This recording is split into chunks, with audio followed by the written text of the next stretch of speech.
It was the kind of evening that felt as though it had been written for a movie, with New York's skyline glowing under a cloudless velvet sky and the Grand Astoria ballroom shining like a polished jewel at the center of it all, where wealthy guests stepped out of sleek black limousines and walked with purpose through marble archways and into a space soaked in golden light, where the air inside pulsed with the soft hum of laughter and music and the subtle rustle of expensive fabrics brushing against polished oak floors. And in the heart of this grand occasion stood Mayor Eric Langston, tall and poised, delivering charming greetings with a firm handshake and a steady voice that carried authority wrapped in warmth, while beside him glided Michaela Langston, a vision of elegance draped in a deep green silk gown that caught every flicker of chandelier light as if it were stitched from emerald itself. And her presence held a calmness that settled the air around her, her eyes bright, her smile soft and steady, moving from guest to guest with the practiced ease of someone who had spent years behind the spotlight yet always seemed to shine the brightest in the room, her laughter weaving between conversations as auction paddles were raised, donations announced, champagne poured into fragile crystal flutes, and music swelled through the ballroom like a rising tide of celebration, and everything about that night carried the scent of perfection. From the plated entrees to the glossy event programs to the photographers snapping moment after moment of polished, perfect faces. But somewhere between the final toast and the last sweep of violin strings, somewhere behind the thick velvet curtains and side corridors and staff-only exits, something shifted, something subtle and small that slid past unnoticed, and as the guests trickled out, clasping their coats and murmuring about the success of the night, and the staff began stacking chairs and dimming lights, the presence that had once lit the room so effortlessly was suddenly no longer drifting between tables or lingering in the powder room or posing near the fountain for one last picture. And while Eric Langston was pulled into a final conversation with the event director and congratulated for a flawless evening, somewhere in the deep architecture of that building his wife had stepped into a hallway or opened a door or followed a sound or voice that pulled her just slightly off course from the rest of the glittering world. And as the hours passed and the ballroom emptied and silence folded in behind the last exiting car, Michaela was not seen returning home or stepping into any vehicle or calling anyone from any phone. And when the city stirred awake the next morning with its usual rush of headlines and movement and Monday noise, the Langston estate stood in stillness while calls were made and questions asked, and hearts began to tighten with a kind of fear that words could not fully carry, because Michaela Langston, a woman who had stood only hours before in the center of celebration, was no longer beside her husband or anywhere familiar, and what began as a missing person report would soon unravel into something that would leave an entire city reeling for answers that refused to come easily or quietly. As the sun rose over the skyline casting long shadows across the towering buildings and the busy streets of New York sprang to life with the usual blend of chaos and rhythm, whispers had already begun to drift through corridors of power and pockets of media circles that something deeply unsettling had unfolded beneath the glossy perfection of the previous evening's charity gala. And while Mayor Eric Langston maintained a composed expression as he arrived at City Hall that morning, his eyes betrayed a sharp weight pressing against him from every angle, and when reporters gathered within hours of the first rumors, flashing bulbs and shouted questions erupted like a storm across the steps of government as he stepped forward with carefully chosen words about his wife's unexplained absence and his unwavering confidence in the city's law enforcement to provide clarity, while behind the cameras a network of detectives, uniformed officers, and high-ranking officials had already begun fanning out across the city in pursuit of even the slightest detail that could pull the situation back into certainty, and inside their war rooms filled with maps, photographs, guest lists, and phone records, experienced investigators traced every thread of the night from start to finish, questioning staff, combing through security footage, knocking on the doors of gala attendees, following up on anyone who claimed to have seen her in the final hours of the event, while Eric retreated behind closed doors with aides and advisors, quietly unraveling inside as he rewatched footage of her final speech and scanned photographs from the ballroom looking for details he had missed the first time. And across the city streets, posters bearing Michaela's warm and serene face were printed in batches and hung on lamp posts, mailed to newspapers, and flashed across nightly broadcasts. sparking a flood of tips and public speculation that ranged from the wild to the mundane as people wondered how such a thing could happen at an event packed with power, press, and protection. And still the questions deepened by the hour. Questions about where she had last been seen and by whom, what she had said and how she had looked, whether her emerald dress had been noticed beyond the ballroom, and whether anyone had truly paid attention to the quiet shifts in her mood or the discreet glances she had exchanged in the crowd. And though the mayor's grief was met with a wave of support at first, the sympathy began to evolve into suspicion as the days stretched on, and as television anchors offered careful commentary and radio hosts floated theories ranging from political sabotage to personal secrets. The city's trust in its leadership began to tremble, not from confirmed wrongdoing but from the slow, heavy silence that followed every unanswered question. And while Eric clung to the image of his wife standing proud beside him just hours before the world changed, even those closest to him began to question whether something far more calculated had occurred behind the golden glow of the gala lights, something dark enough to twist a celebration into a story that would grip the city's heart for years to come. As seasons passed and the initial panic settled into something heavier and colder, the streets of New York carried her name in conversations that shifted from hopeful to haunted. And while the official investigations slowly receded from the headlines and the mayor's term limped forward beneath the weight of whispers that never stopped circling him like smoke in a closed room, those who had once stood proudly beside him began to pull away. Not with confrontation or accusation but with a quiet distance that said more than words ever could. And as newspapers transitioned from reporting developments to speculating motives and timelines and possibilities, the public clung to any detail they could stretch into meaning, building theories like scaffolding around a hollow space where truth had yet to form. And the most persistent of those theories suggested that the night of the charity gala had been more than a fundraising spectacle. That beneath the shimmering gowns and sparkling wine and generous applause had been a game of favors, deals, and shadows, where whispered names like Vincent Rourke and Glenn Petrovich, once spoken in admiration for their contributions to the city, began to emerge again in darker conversations, as both men, tied to city contracts and private donations, quietly withdrew from public view in the months following the gala, citing unrelated legal distractions and stepping down from visible boards and charities, which only fueled the curiosity of those who believed that Michaela Langston had overheard or seen something that was meant to stay buried, something that might have been discussed in hushed tones behind the floral arrangements, or exchanged through glances near the staff entrance, or even scribbled in a forgotten notebook she always carried in her clutch. And while detectives continued to revisit witness statements and analyze security footage frame by frame looking for anything that might have been missed, every lead eventually dissolved into another empty hallway or vague recollection that led nowhere. Yet in the minds of those who refused to let the case fade, a clearer image had started to form, one where Michaela, intelligent and observant, may have stumbled across a detail that threatened someone with enough influence to silence everything around her. And as Eric Langston gave fewer interviews and spent more time secluded in his private residence, the image of the once confident mayor slowly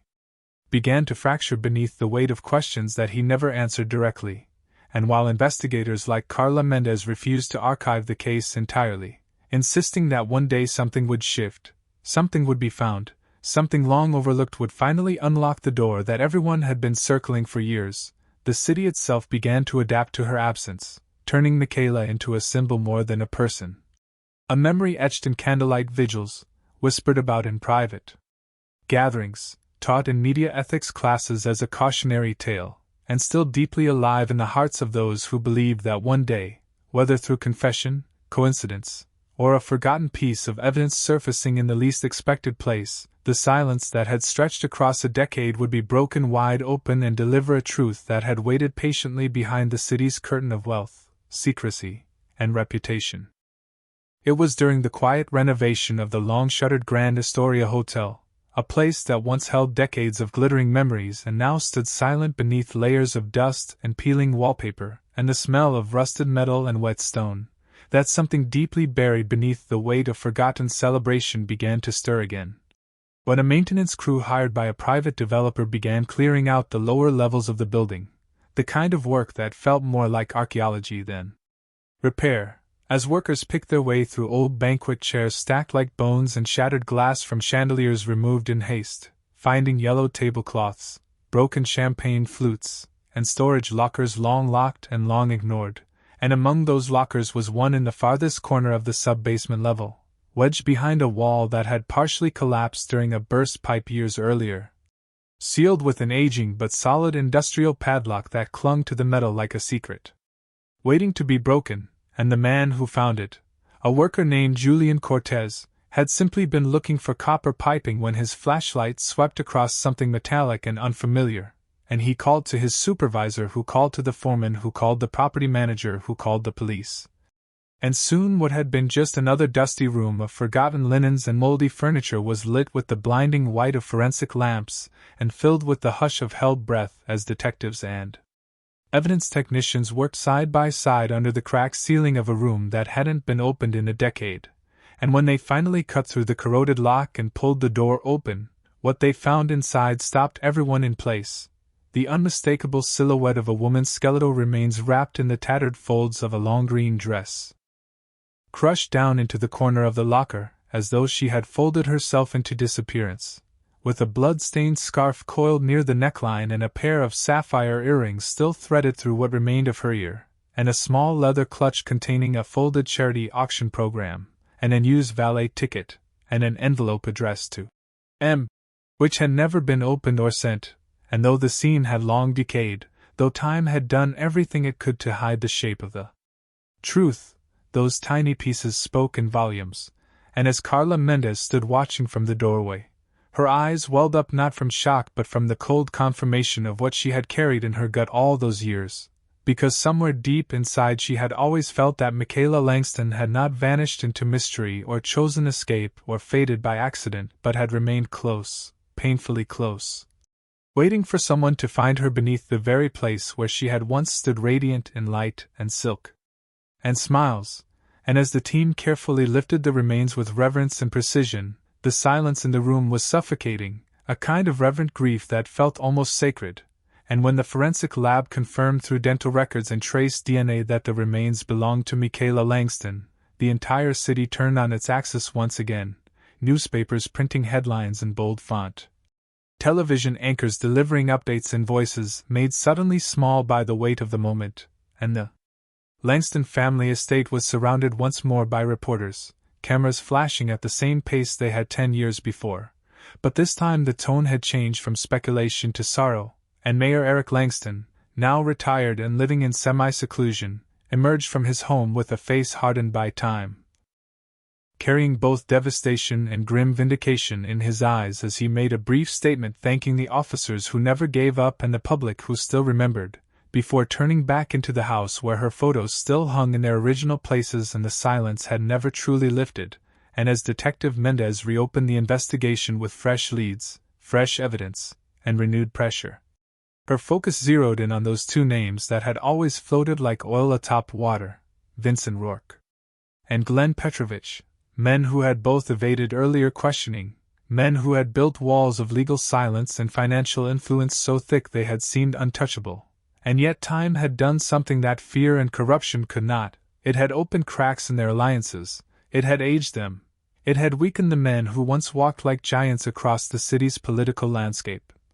And so when Carla walked into the nursing facility where Rourke now lived under private care, half paralyzed and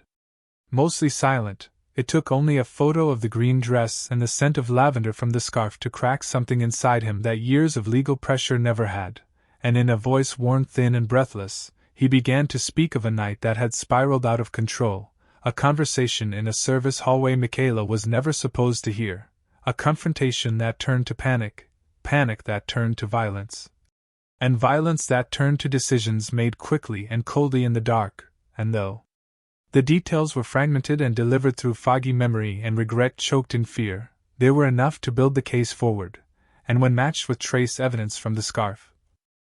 fingerprints on the envelope, and fibers linked to Petrovich's former assistant, the story took on a shape that no one could argue against anymore, and the arrests that followed sent ripples not only through the remnants of old power circles but also through every citizen who had followed the story for a decade, because this discovery had done more than bring justice. It had turned silence into sound, absence into presence, and darkness into truth that now stood fully in the light, undeniable and irreversible. As the courtroom doors opened and the press gathered like a restless tide waiting to witness what justice would finally look like for a city that had spent a decade tangled in silence and suspicion, and as Vincent Rourke was wheeled in under dim light and shifting camera shutters, the weight of 10 years settled heavily across the rows of seats filled with both strangers and familiar faces, and somewhere near the front sat Eric Langston, no longer wearing the polished armor of a public official, but rather the quiet grief of a husband who had waited far too long for answers he had once believed would never rise from the shadows, and beside him sat Carla Mendez, the detective whose tireless obsession had carved open a buried truth that many had tried to seal away with influence, power, and fear, and as the charges were read and the photographs were displayed and the testimonies were whispered with trembling voices, it became increasingly impossible to hold on to the illusion that Michaela Langston had simply vanished or walked away or faded into the noise of a busy world, because every piece of evidence placed in front of the jury painted a picture far more tragic, a picture of a woman who had walked into a moment she wasn't meant to see, who had questioned something that was never meant to be questioned, who had stared directly into the face of a secret and never looked away. And the courtroom held its breath as the final witnesses spoke, employees who once worked the gala, now older and tired of carrying the weight of silence, admitting what they'd seen, what they'd heard, what they remembered but were too afraid to say. And when the verdict was delivered and the gavel struck the bench with a sound that cut through the room like thunder, there was a collective exhale, a release of something long clenched deep within the hearts of those who had followed every news report, every lead, every interview over the last 10 years, and though justice never came with celebration, and though no sentence could reverse the years lost or the pain absorbed, there was something deeply human in watching a community gather not to point fingers or relive horror but to honor a woman whose life had stretched far beyond the headlines and theories, a woman who had once danced under golden lights, laughed beside her husband, and believed in the power of doing what was right even when it cost everything. And as the city moved forward and the Grand Astoria was converted into a public museum space featuring a memorial garden etched with her name and story, Michaela became more than a tragedy, she became a symbol of truth. Unearthed through perseverance, a name spoken not in whispers but in strength, a story told to remind the world that truth may sleep for a time, but it never stops breathing beneath the surface, waiting for someone brave enough to listen, to dig, to remember. This story was created purely for the purpose of storytelling and cinematic narration, drawing inspiration from fictional elements as well as the general tone and structure of real-life unsolved mysteries, disappearances, and emotional community events. It is important to clarify that the characters, events, names, and specific situations portrayed throughout this narrative are entirely fictional and were developed to create a gripping, emotionally immersive experience for viewers who enjoy mystery, drama, and suspense storytelling. We understand that the subject matter involving missing persons, crime, and long-term investigations can be emotionally intense and may resonate deeply with individuals who have experienced similar tragedies or who are sensitive to such themes. Our intention is never to cause distress or to exploit real-life trauma but rather to shed light on the emotional depth and lasting effects these types of events can have on individuals, families, and entire communities, through fictionalized dramatization designed to spark thought, conversation, and empathy. This story does not depict real events, and any resemblance to actual persons, living or deceased, locations, or incidents is purely coincidental. Names such as Eric Langston, Michaela Langston, Detective Carla Mendez, Vincent Rourke, and Glenn Petrovich were all created as part of this original narrative, and do not represent real individuals. Likewise, the Grand Astoria Hotel, the described charity event, and the legal proceedings are fictional and intended for dramatic engagement only. As creators, we deeply respect the sensitivity of topics such as disappearances, murder investigations, and emotional trauma. If you or someone you know is struggling with the loss of a loved one or the long-term emotional effects of a similar event, we encourage you to seek out appropriate support through local counseling services or national organizations that provide resources to victims and families. Thank you for watching and supporting our storytelling journey. We remain committed to creating emotionally powerful,